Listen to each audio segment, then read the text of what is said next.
most contentious character of the film is that of Bucky Barnes as portrayed by Sebastian Shaw.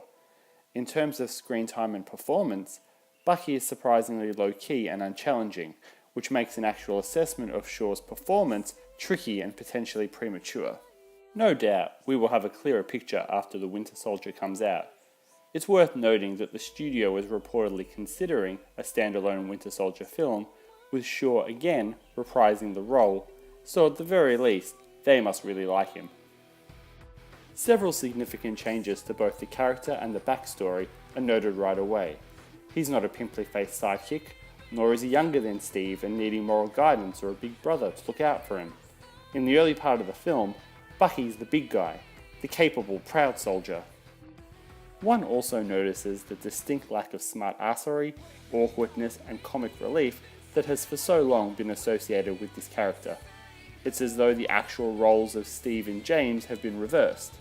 This is neither a good nor bad thing at this point, it's just markedly different. Certainly one can make the argument that that type of sidekick character would certainly not have worked in this era of cinema, a point of view I personally agree with, hence the requirement of a modern take on the character. You have to be careful, however, that given Bucky's part in the Captain America ethos, that you don't change the overall spirit of the characters. Whilst the movie steers clear of any direct references to Bucky's comic background in espionage or his transformation into the Winter Soldier, fans of the series will certainly note the scene of his work as a sniper as a sign of things to come. It's a nice little hint for the fans. A second, more obscure event may also be evident in the sequence of Captain America freeing the POWs, only to discover that Bucky has been taken to the Query experimental wing. This is an area that's not really explored in this film. Why was Bucky taken there?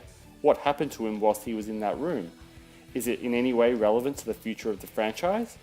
As it stands, it's just kind of not mentioned again. One of the biggest talking points of the film is without a doubt the death of Bucky, in what is an extraordinary change from what many consider as a pivotal part of the Captain America history. Bucky dies after falling from a moving train. This occurs over the mountains about halfway through the film, rather than in an explosion of the plane during their final World War II mission at the climax of the film. Exactly why this was changed is unclear. Would it have been too rushed in amongst the action of the final scene? Would it have detracted from Cap's own seemingly imminent demise? The film itself almost seemed tailor-made to head in the direction faithful to the comics. The car chase to catch the plane with the leap of faith, the major battle in the air, controls going haywire, say a sudden explosion throwing Bucky off the plane. How Bucky's sudden death in the air may well have detracted from the criticism the film received because of Captain America's decision to crash the plane that he seemingly had control of. Hindsight observation, sure, but still. The only thing I can honestly think of is that they really wanted to show a scene of Steve mourning his friend's death before the Avengers and Captain America 2. The only place that they could have put it if they went down this path is at the end, but I think the producers really wanted his first thoughts on waking to be of Peggy and the realization that he's in the future. They may have also been concerned that Bucky's death would have detracted from their discussion as the plane crashed. Given the amount of guilt Captain America has demonstrated over this failing, and that the iconic status of this moment in comic folklore played a major part of the significance of Bucky's resurrection some 40 years later, I'm not sure that I like it. It seems like the perfect opportunity to tie into the next film has gone begging. Especially when you consider how little time they actually spent on Bucky's death. Yes, there was a scene where Steve mourned the loss of his friend, and credit where credit's due, they did engineer Bucky's death in a way that ensured that Cap would feel guilty. It was, after all, Cap's man who he failed to TKO that knocked Bucky out of the train. However, that one scene really was it. This doesn't translate poorly on the big screen by any means. It's all very solid. However, by failing to really build up the character and the significance of the moment, it's really as though we've lost the potential for something epic here. Can Bucky's return to the silver screen be even as remotely spectacular as his return to the comics? We all really hope so, and I guess we'll see.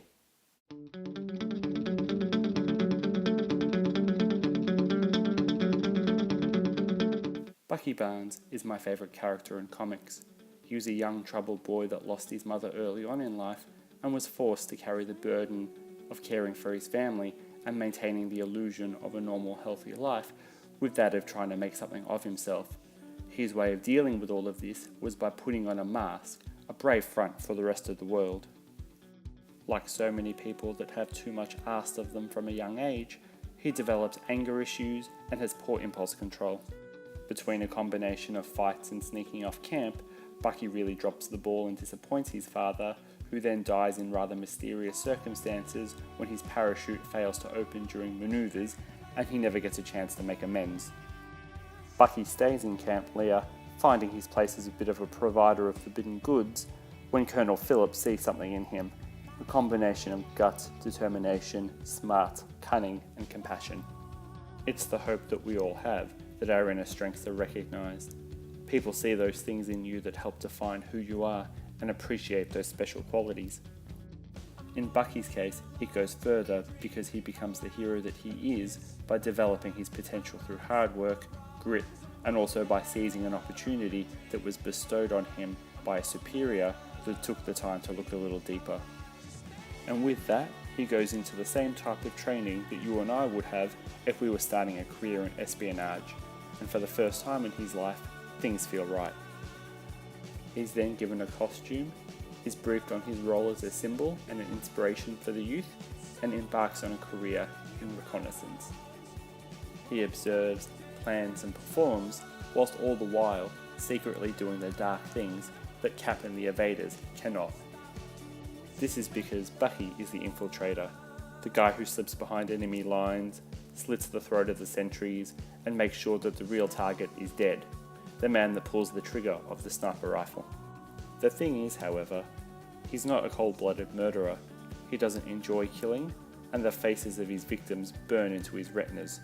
He's a killer with a conscience, if such a thing is possible.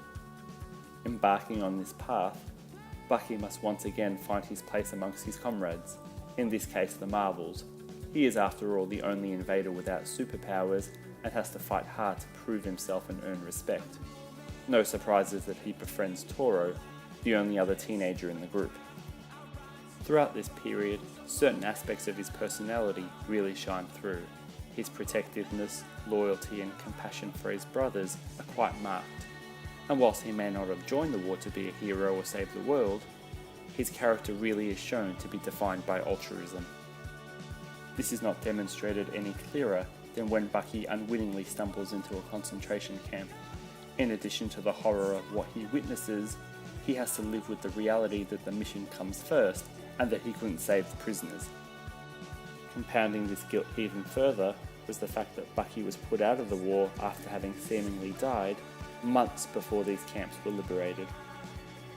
It remains very unclear as to exactly what happened on the fateful day that both Captain America and Bucky Barnes seemingly met their demise.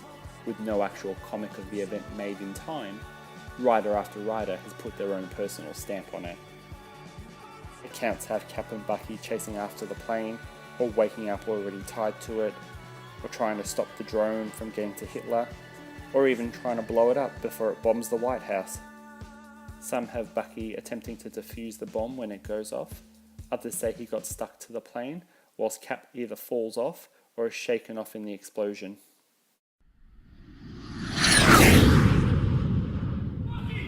Jump for it! I can't! Hang on, Bucky! Sorry, Cap! Stop that talk! We'll make it! Sorry! But the world needs Captain America more than Bucky! No! Bucky! What happens next is both fairly straightforward, but also forever developing.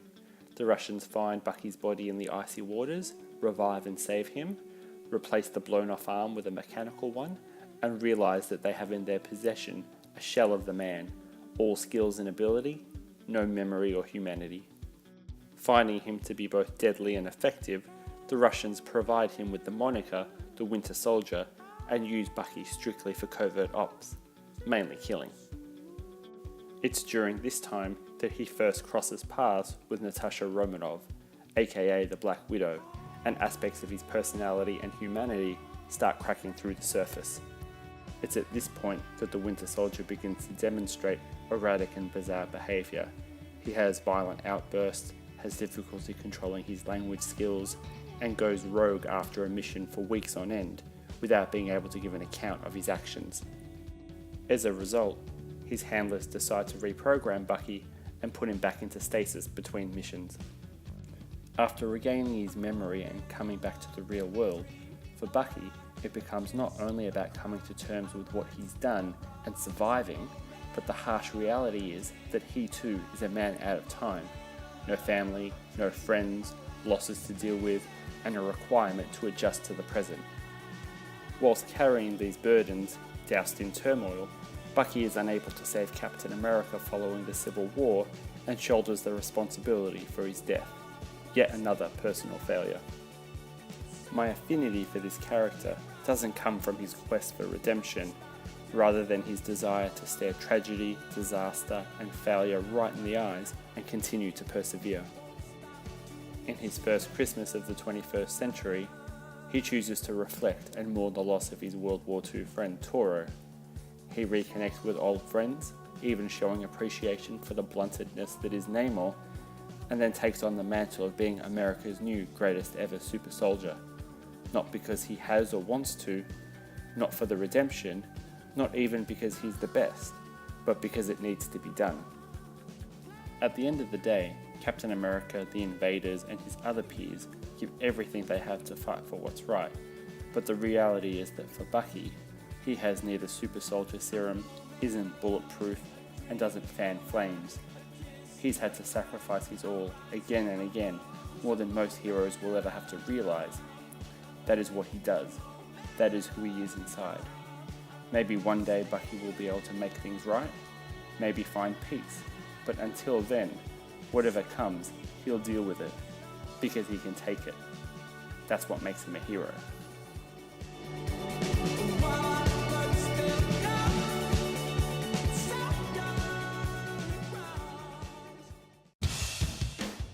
As usual, feel free to leave any questions, comments, or found corrections, and join us next time for part 4, a look at the upcoming feature film.